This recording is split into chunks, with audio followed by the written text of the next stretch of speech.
Good morning students. Last lecture में हमने adaptation इन animals पढ़ा था। Chapter number 8 the world of animals में एडेप्टेशन इन एनिमल्स पढ़ा था, जिनमें हमने उनके हैबिटेट्स एंड उनके आसपास के जो रीजन्स किस टाइप के होते हैं, वहाँ के क्लाइमेट के हिसाब से वहाँ की क्लाइमेटिक कंडीशंस और की रेफरेंस में हमने इनका एडेप्टेशन इन एनिमल्स पढ़ा था कि कैसे अपने आप को एडेप्ट करते हैं। हमने उसमें डेजर्ट रीजन पढ़ा था, हमने उसमें पोलर रीजन्स के बारे में पढ़ा था, रिवर्स जो पानी में जो एनिमल्स रहते हैं उनके बारे में पढ़ा था, उसके साथ साथ जो फॉरेस्ट में रहते हैं इनके बारे में पढ़ा था। इसके साथ साथ हमने दो चीज़ और पढ़ी थी, हिबरनेशन एंड एस्टिवेशन। हिबरनेशन ऐसे रीजन में होता है जहाँ पे ठंड बहुत ज़्यादा होती है, यहाँ पर जो ऐसे एनिमल जब बहुत ज़्यादा ठंड पड़ती है तो गहरी नींद में सोने चले जाते हैं, उसको हम हिबरनेशन बोलते हैं। और एस्टिवेशन ऐसे एनिमल्स जो कि समर रीजन में जहाँ बहुत ज़्यादा गर्मी पड़ती है, जब वो लॉन्ग स्लीप पे ड्यूरिंग समर सीजन चले जाते हैं तो उसको हम बोलते हैं एस्टिवेशन।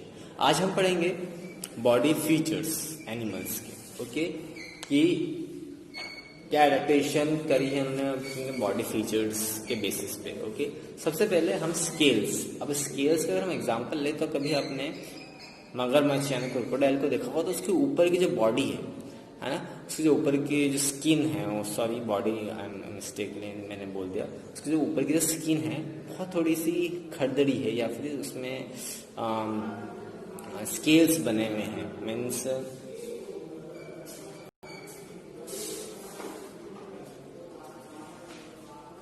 कुछ इस टाइप की उनकी बॉडी में से कुछ स्केल्स बने हुए हैं, तो इस टाइप को हम बोलते हैं स्केल्स। तो ऐसे एनिमल्स जो कि बेसिकली ग्राउंड पे ज्यादा रेंगते हैं, लाइक स्नेक हो गया, क्रोकोडाइल्स हो गए, लिजर्ड्स हो गए, ऐसे एनिमल्स की बॉडी में आपको ऐसे स्केल्स मिलते हैं। इन स्केल्स का खासकर काम क्या होता है कि वाटर लॉस बहुत कम करते हैं। मीन्स जो जैसे लाइक हमारी बॉडी, हमारी स्किन जो है, हमारी स्किन वो बहुत ज़्यादा वाटर लॉस कर सकती है बिकॉज हमें पसीना बहुत जल्दी आता है। बिकॉज रीज़न क्या बताया था मैंने कि हमारी स्किन बहुत पतली है, जिसकी वजह से वाटर लॉस बहुत इजी हो जाता है। बट ये ऐसे स्केल्स होने की वजह से वहाँ पे वाटर लॉस नहीं होता है। फिर जब ये रेंगते हैं तो इनको चोट नहीं लगती है। Okay, snake shade their skin regularly which is replaced by a new one. आप सभी जानते हो कि स्नेक जो अपनी स्किन होती है उसको रेगुलर इंटरवल टाइम में बदलता रहता है, जिसको कि हम केचली बोलते हैं। सांप की केचली कभी आपने देखी होगी तो। Okay, the body of fish is also covered with scales that are waterproof and do not let water come into the contact with their skin. और इसके साथ आप फिश अगर आपने देखी हो तो उनकी बॉडी में हल्की खरदरी जो स्किन होती है थोड़ी खरदरी टाइप होती है, वो वाटरप्रूफ स्केल्स होती है जिससे कि उनकी बॉडी में पानी एंटर ना हो पाए। ओके, इसके बाद आता है शेल, है ना। शेल का सबसे बड़ा एग्जाम्पल होता है टॉर्टोइस, कछुआ, है ना। उसके आपने आउटर कवरिंग देखी, शेल टाइप बहुत ज्यादा हार्ड होती है। अब वो क्या करती है, उसकी बॉडी को कवर करती है, उसको प्रोटेक्ट भी करती है क्योंकि बहुत ज्यादा हार्ड होती है। कि जब भी उसको ऐसा लगता है कि मतलब मेरे आसपास कोई खतरा है तो वो क्या करता है, अपने जो सिर होता है वो शेल के अंदर ले जाता है। ओके, जिससे कि वो अपने आप को बचा लेता है। जब भी कोई डेंजर होता है अपने आसपास वो देखता है तो अपने आप को शेल के अंदर प्रोटेक्ट कर लेता है। ओके, फिर आते हैं स्ट्रॉन्ग लेग्स पर। तो ऐसे एनिमल्स लाइक जिब्रा हो गए, डियर हो गए, इनके जो बॉडी में सबसे जो इम्पोर्टेंट चीज होती है, इनके लेग्स बहुत स्ट्रांग होते हैं जिससे कि बहुत तेज भाग सकते हैं। कि जब भी कोई जैसे शिकारी होते हैं, लाइक जैसे लायन हो गया, टाइगर, जब इनका शिकार करते हैं तो उस समय वो तेज दौड़ सके, तो इस टाइप की एडेप्टेशन इनको दे रखी है। ओके, प्रीडेटर्स यानी कि जो इनके शिकार करते हैं, जो इनको खाते हैं, तो बेसिकली लायन हो गए, टाइगर हो गए, इनको खाते हैं, तो उनसे बचने के लिए इनको स्ट्रांग लेग्स दे रखे। इसके बाद फर और वुल।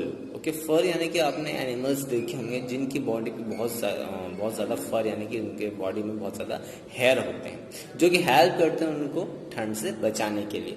सो बियर हो गए, शिप हो गई, है ना, जिससे कि हमें ऊन मिलता है। बियर हो गए, उनमें उनके बॉडीज में काफी थिक फर होती है जो कि उनको ठंड से बचाती है। ओके, फिर आते हैं कुछ एनिमल्स ऐसे होते हैं जो कि कैमोफ्लेज कर सकते हैं, यानी कि अपना रंग चेंज करते हैं, अपने स्किन का रंग चेंज कर सकते हैं। तो उसमें सबसे बढ़िया एग्जांपल होता है कैमेलियन यानी कि गिरगिट का, जो कि अपने सराउंडिंग के आसपास या अपने आसपास को खतरा को देखकर अपने स्किन के कलर्स को चेंज कर सकती है, जिससे कि वो उस सराउंडिंग से मिलजुल जाती है और वो छिपने का काम करती है।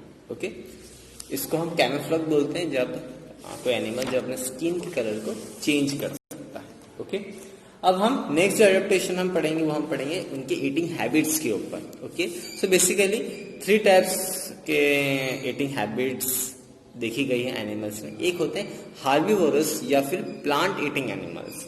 हार्बीवोरस ऐसे एनिमल्स होते हैं जो कि ग्रीन प्लांट्स खाते हैं, सिर्फ प्लांट्स ही खाते हैं। ओके, इसके एग्जांपल हो गए काऊ हो गया, कैमल हो गए, रैबिट हो गए, डियर हो गए, ये सिर्फ ग्रीन प्लांट्स खाते हैं। ओके, इनके पास इनके दांत जो होते हैं, इनके टीथ जो होते हैं बहुत ज्यादा शार्प होते हैं, जो कि बहुत इजीली इनको हेल्प करते हैं प्लांट्स को कट करने के लिए। ओके, और इनके जो ग्राइंडिंग टीथ होते हैं, जो च्यू करने के जो टीथ होते हैं जिससे कि वो चबा सके, जो कि इनके इंटरनल टीथ होते हैं, उससे ये चबा कर अपने फूड को आसानी से खा सकते हैं। सो बेसिकली ऐसे एनिमल्स को हम हार्बीवोरस एनिमल्स बोलते हैं जो कि सिर्फ प्लांट्स को खाते हैं। ओके, फिर जो next type of eating habit आती है वो है कार्निवोरस या फिर फ्लैश ईटिंग एनिमल्स।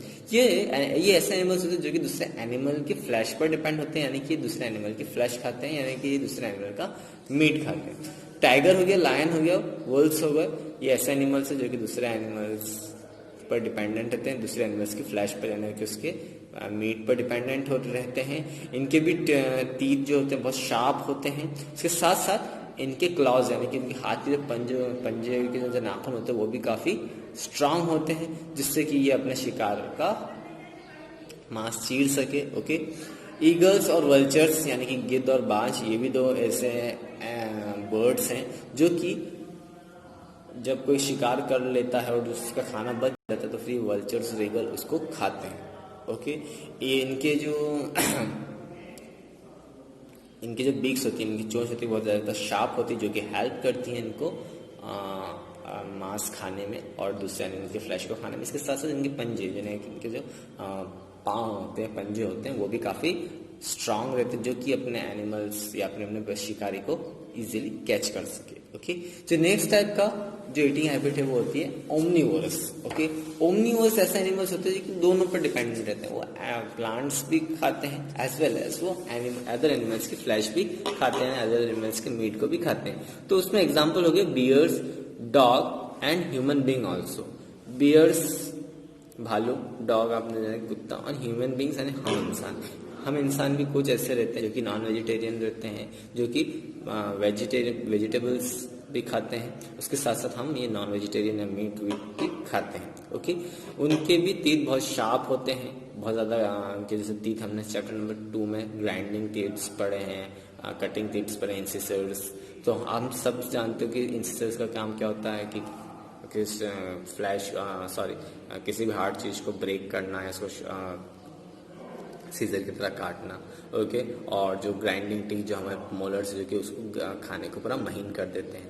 क्राउज है, जो कौवा होता है, वो भी एक ओमनीवोरस बर्ड होता है जो कि दोनों में फीड होता है, वो मीट भी खाता है एज वेल एज वो फ्रूट्स की सीड्स, इंसेक्ट्स हो गए, फ्रूट्स हो गए, वेजिटेबल्स हो गए, इन सभी चीजों को वो खाता है।